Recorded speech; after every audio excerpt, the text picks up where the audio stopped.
Hi guys, you all know this room, this area. This is behind my store. My store is in front of this wall. Well, in fact, in front of that wall. This is a little room right here. We have a bigger area here, and you guys have seen this before. I made a video of it, okay? It's still available. It still needs some work. But if we reorganize this whole room, I think it's close to about between 15 and 1800 square feet somewhere.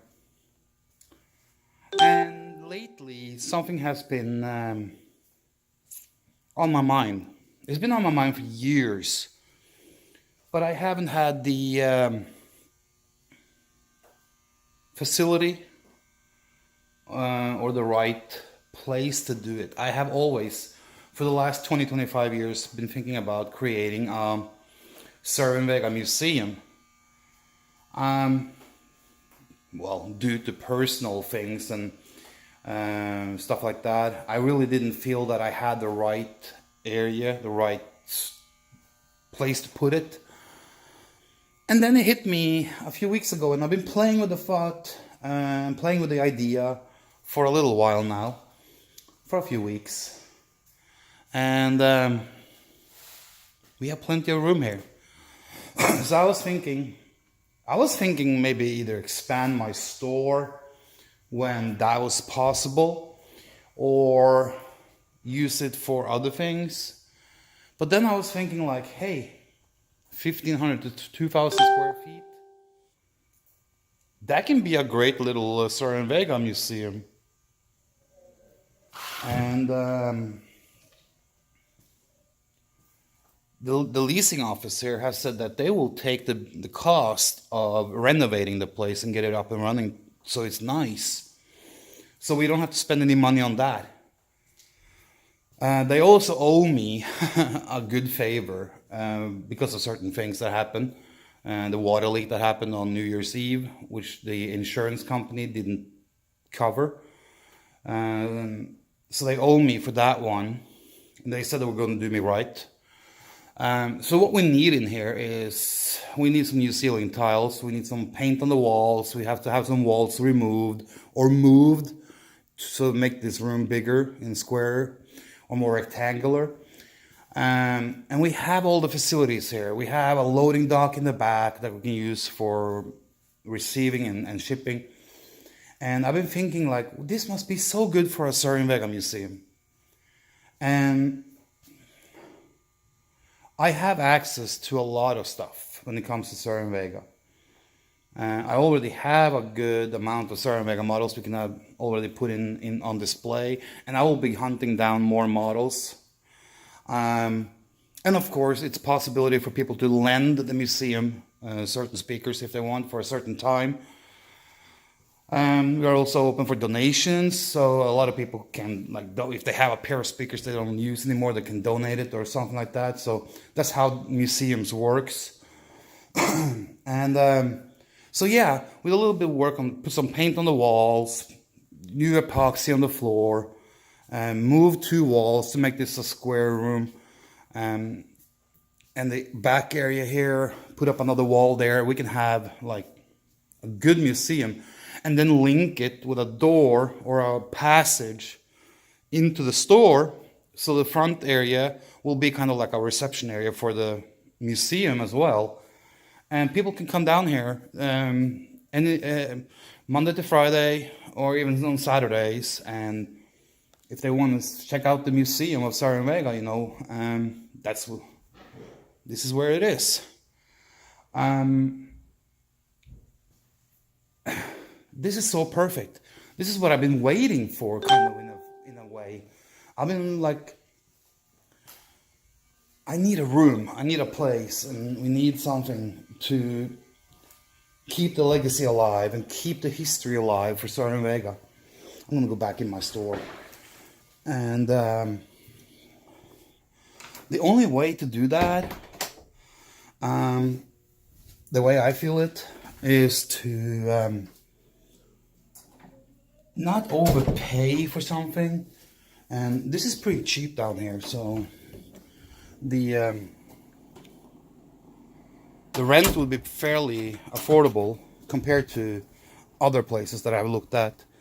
And even in Memphis, we are not paying a lot of money for it. So, and then of course we can link the store here to the museum in the back. Like I said, I have a passage over here, like maybe like an arch or something like that, with some signage saying Cerwin-vega Museum in the back.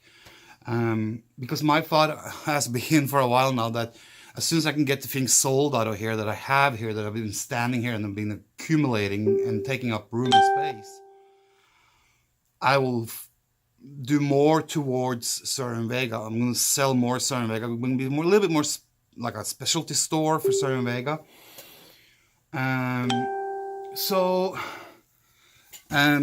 I think there's a lot of beeping on my phone now because I posted it on Facebook, so you guys are probably already seeing it. And any of the members can come down here. If you live close by, it will be great because you can stop by any day, any time of the week, any day of the week almost, except for Sundays. If you come from out of town, the airport is 2 minutes away. Perfect. It's right down the street.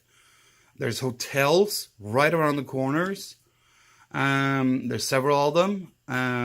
You close to Graceland, so if you want to go take a look at Graceland, you can do that too.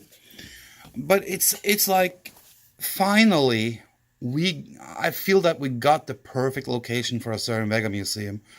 And if you think about it, Memphis is pretty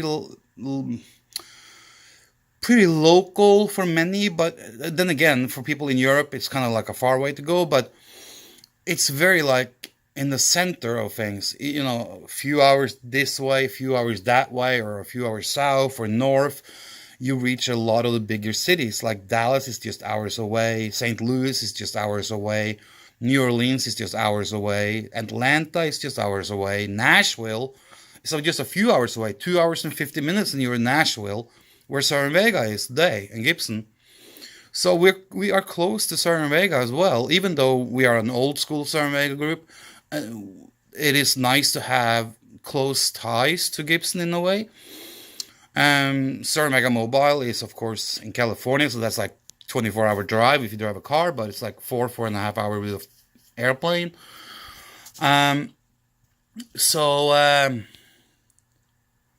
I think we got a great place here to start a Cerwin-vega museum. But of course, I can only do so much on my own, because a museum is not it's not an entity or something that can make money. You don't make money on running a museum. You do that just from pure interest and because you want to do something for the brand or something for the history of the brand. So it's not a money maker. So of course, if you do a museum, most museums today rely on donations and support and sponsors, unless you are an art museum and you can charge like 10-15 bucks per entry when they go in. That's not going to happen here. When people come here, it's free admission. No one has to pay to get in here to see things and check out the history. And of course, there are certain things that I have thought about doing, and of course, it goes from everything from displaying models, have like maybe like an interactive part in there with some a computer hooked up and make some videos towards the history and have like an interactive things online. So there's many things that can be done. And of course, we can set up speakers in there and show people, if people are interested, how we can utilize your speakers in the best possible way. And make it like a learning center and a practical place where people can come and take part of it and listen to the speakers as well. In a Cerwin-vega museum, it's not just going to be speakers on a shelf or on the floor. When they come here, they will be able to listen to it as well. And if they want any advice on what to buy or how to set up their speakers. That's also will be given. So it's a little bit more like a museum plus a few other things. I think we have something good there. But of course, it all depends on how we can do this together. Because of course, like I said, there will be a cost associated with it. There will be, and the only cost is more or less like monthly rent of the space. And I will finance buying in equipment for most parts, unless people are willing to donate a pair here and there. But I will finance the buying of the speakers that needs to be in there.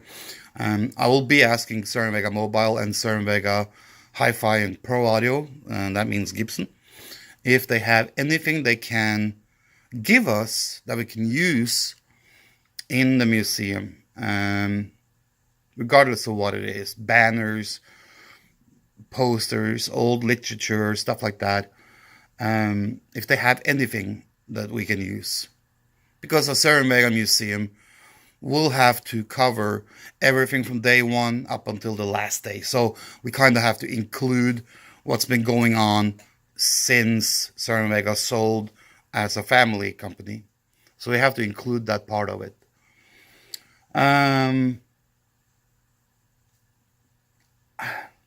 I typed online that with 200 sponsors or people, founding members who's willing and able to sponsor $5 a month, that will cover our light bill and the rent and insurance, because we have to insure this thing, and it will then be a tribute to all the members who contributed. So you will get your plaque on the wall with your name as a founding member. And I have a friend who is in the plaque business, who can make nice wooden plaques with some metal engraving on it and stuff like that. So it's not just going to be a piece of paper with your name on it. It's going to be nice. I just put a feeler out there on in the Facebook group, the Old School Cerwin-vega group. If there's anyone, I mean, since the group has over 1,300 members, if there was 200 members who they feel that they can spare $5 a month to help a Cerwin-vega museum get up and running and create a legacy and create some history, but also share history and share whatever and everything that we in the groups know, because I'm pretty sure that there's more people out there beside the members of the groups that would be interested in this.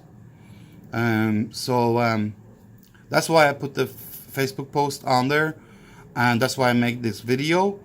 And if there is 200 people in the group who's willing to become a founding member, let me know, and we can start the ball. We can start this snowball running down and just create momentum.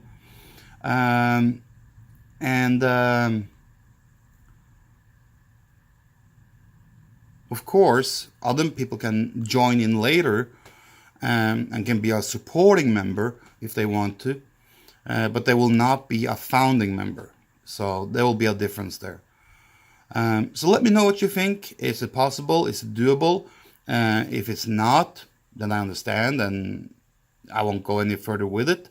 If it is something we can feel as a group that we can do, then I will start taking care of the practical things around here. So go into the Old School Cerwin-vega group on Facebook and let me know. And put a feeler down on the post, and you can contact me via the Facebook group, and let's take it from there. Have a great day.